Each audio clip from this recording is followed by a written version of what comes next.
Bom dia, senhor presidente, caros colegas vereadores, público presente, bom dia a todos.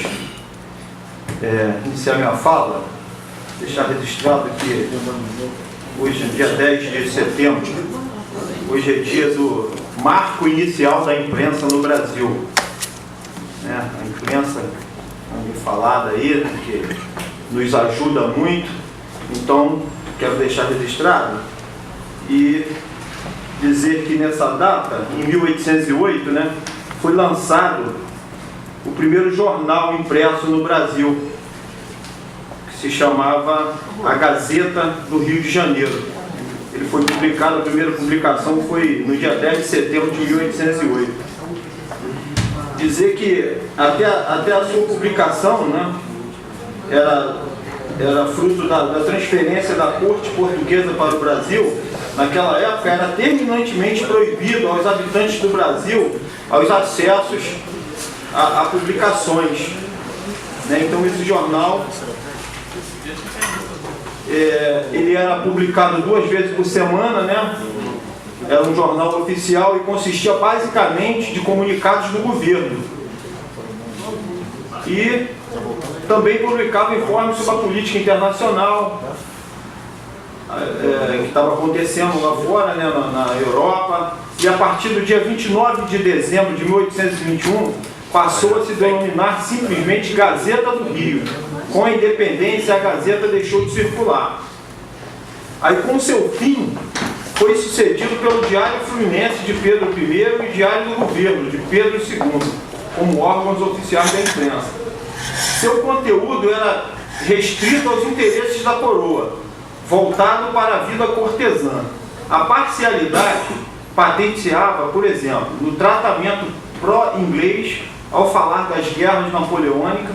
Em 1818, o bibliotecário real Luís dos Santos advertia em carta ao seu pai em Portugal. Ele, preocupado com essas questões, esse bibliotecário, ele preocupado com essas questões, que o jornal era imparcial, que só falava das coisas que interessavam, das coisas da coroa.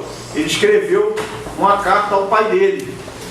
E aqui está um trecho da carta que ele diz o seguinte: devo advertir que nelas, as notícias que eram publicadas nesse jornal, há muita falta de exação e muita mentira, que não posso desculpar, pois narrando com entusiasmo coisas não existentes, ou dando valor a ninharias, cai no absurdo, ou talvez no desaforo de não publicar fatos e circunstâncias ainda mais essenciais daquele ato. Quer dizer, há 200 anos aconteciam essas coisas aqui no nosso país. E a gente vê que passaram 200 anos e ainda continua acontecendo. Questão de ordem aí, o vereador pode continuar com a palavra? É porque senão tira a atenção, tira o foco aqui da gente. Então, a gente vê hoje há 200 anos, acontecia isso, já se passaram 200 anos e as coisas continuam acontecendo em alguns lugares.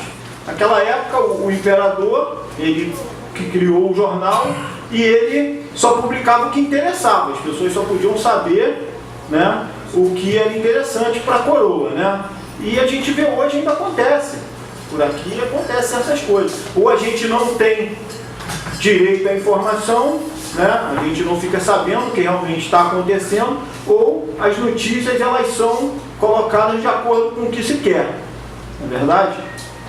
Ou às vezes a gente só fica sabendo também 3, 4 meses depois que tudo acontece.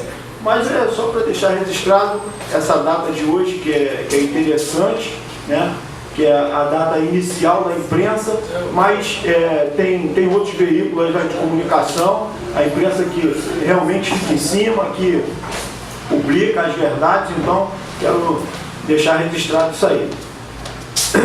Dizer também que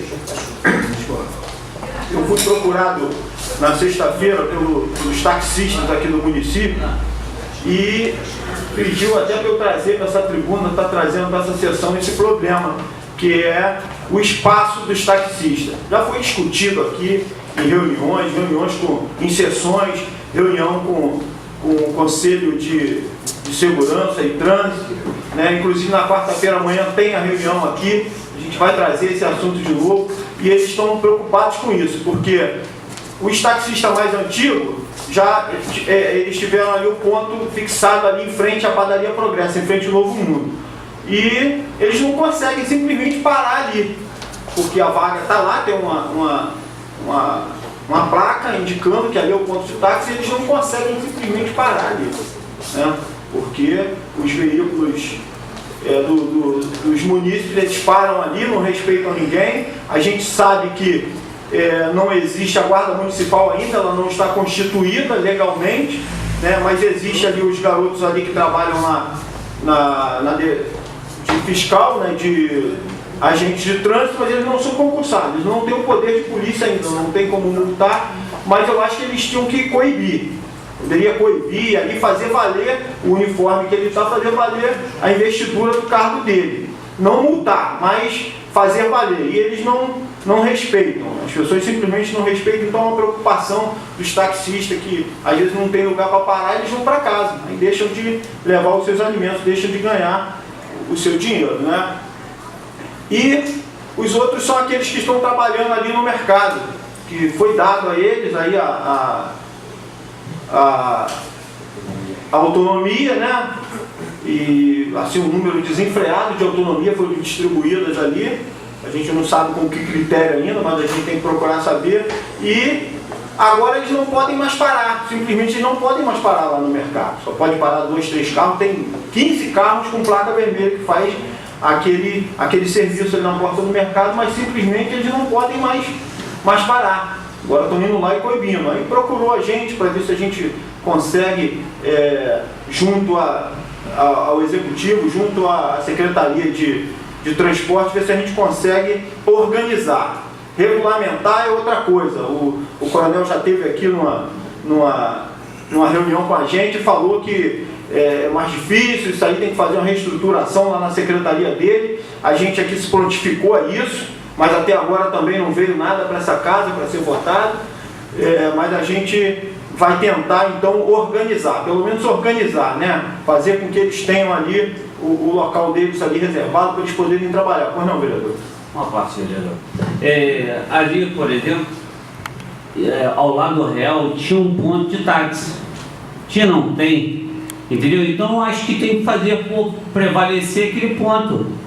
Se tem 15, vamos dividir então os locais, não é verdade? Chamar o secretário para ele fazer isso aí a tempo recorde, porque do jeito que está não existe, porque aí como é que... E o que está ocorrendo é pior ainda, que está vindo os carros irregulares, os carros de chapa particular, e está fazendo um trabalho taxista. Eu acho que ainda é pior ainda. Então eu acho que a gente tem que tomar uma iniciativa, entendeu? E outra coisa, lá do outro lado também, não tem um ponto de táxi lá do outro lado. Também temos que pedir o secretário para criar um ponto de táxi para dividir esses táxis daquele município.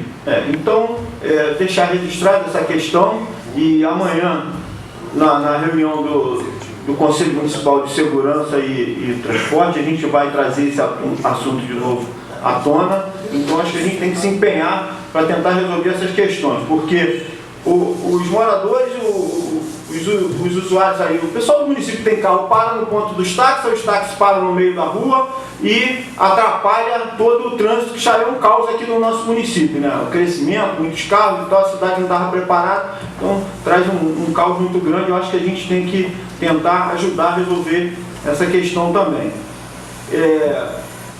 Dizer que a comissão de assuntos relevantes, ela já está funcionando, já foi dito na outra sessão. Nós já recebemos aqui alguns e-mails, né, de pessoas que participaram do concurso, que já se prontificaram a vir aqui prestar os esclarecimentos, né, e a gente essa semana já vai estar chamando essas pessoas aqui, reiterar, dizer que podem mandar mais informações para a gente já vai estar dando os trabalhos aí, iniciando os trabalhos.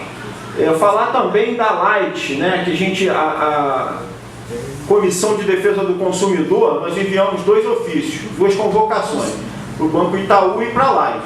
Na primeira convocação, eles não apareceram. Nós reiteramos, a Light nos ligou ontem, a secretária lá do superintendente nos ligou, pedindo para adiar para terça-feira, né? Mas que eles vêm, estão preocupados realmente com essa questão e pediu até para a gente enviar para eles os ofícios, as reclamações, para eles já trazerem uma pauta, já trazerem soluções para esses problemas. Eles perguntaram o que era e nós falamos que era a queda de luz, a falta de luz na maioria dos bairros de Engenheiro Pedreira e, com isso, a queima de alguns aparelhos, né, e a quem reclamar. Então, eles vão vir na terça-feira aqui, às 11 horas, para a gente estar tentando resolver isso. Agora, o Itaú, presidente, eu falar com o vereador Álvaro, que ele é o presidente da comissão, o Itaú simplesmente falou que não vem. Falou que mais um ofício, quando o funcionário da Câmara foi lá entregar, falou assim, outro? Fala para eles que se eles quiserem eles vêm aqui, que nós não vamos lá não. Então, já conversei aqui com o vereador, a gente vai tomar agora as medidas cabíveis. A gente não vai jogar duro com eles agora. Uma parte, vereador. Pode passar lá agora. Vossa Excelência vai ver a fila que está aí milimétrica. Nossa população sofrendo naquele sol. E quando está chuva, fica ali da mesma forma ali. Eles não estão nem aí. Ele acha que essa casa também não tem nada o que fazer, a gente tem que ir lá. É verdade. Mas a gente já vai estar, já tomamos as medidas e tenho certeza que isso aí, em breve, a gente vai ter uma notícia, né, mais contundente para dizer aqui o que foi feito aqui. Eu acho que eles vão repensar essa declaração deles aí. Dizer também que o requerimento que foi lido agora é um requerimento que a gente teve a iniciativa, porque a gente já havia falado aqui de algumas licitações, então foi feita uma licitação para a contratação de uma empresa para prestar serviço dos ônibus aqui, para fazer o transporte das crianças do nosso município. E já se passaram aí quase 3 meses dessa contratação, dessa homologação desse contrato, e até agora a gente não viu os ônibus funcionando aí. Então a gente fez esse requerimento justamente para isso, para a gente saber essas informações mais a fundo, né? Como que foi feito esse contrato, a partir de quando, que é para a gente também estar esclarecendo as mães aí que estão sofrendo. São só 4 ou 5 ônibus agora que tem daqueles amarelinhos fazendo o transporte, e não dá para fazer o transporte de todos os alunos do município, de todos os alunos. Então as mães ficam sofrendo aí, né, tendo que depender das outras empresas aí para dar uma carona, às vezes, para o filho, as crianças que estudam longe de casa. Então elas necessitam, na verdade, dessas informações, de saber quando é que isso vai funcionar. Então esse requerimento é justamente para a gente agilizar isso aí. E voltando aqui falar da Light,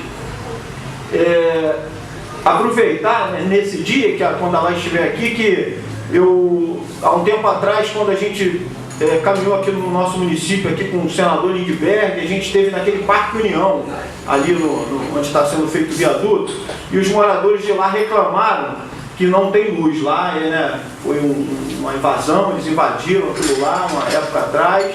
Hoje eles estão estabelecidos lá, só que eles não têm documentação, não tem luz, não tem nada, é um problema, né? Por isso que eu sou contra a invasão, né?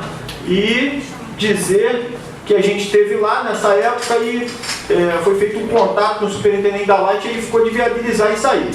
Aí numa segunda questão, veio o diretor de projetos lá, que é o Santa Rosa, ele esteve aqui, olhou lá e tal, mas já tinha começado a obra do viaduto. Ele precisava de uma planta do viaduto para ele saber como entrar com a posteação lá, né? Aí a gente já foi lá, já falou com o engenheiro lá, que é o seu Paixão, o engenheiro Paixão, recebeu a gente muito bem e ele forneceu para a gente essa planta lá do viaduto e a gente já enviou lá para o Santa Rosa essa planta, então em breve ele vai estar aqui no município já fazendo lá o projeto, viabilizando aquilo.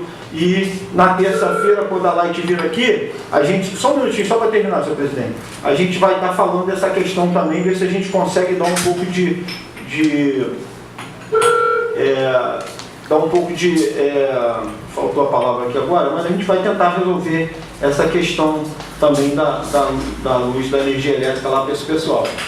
Dizer que o vereador já acabou o tempo, aí só faz uso da sua palavra aí depois. Bom dia a todos, muito obrigado.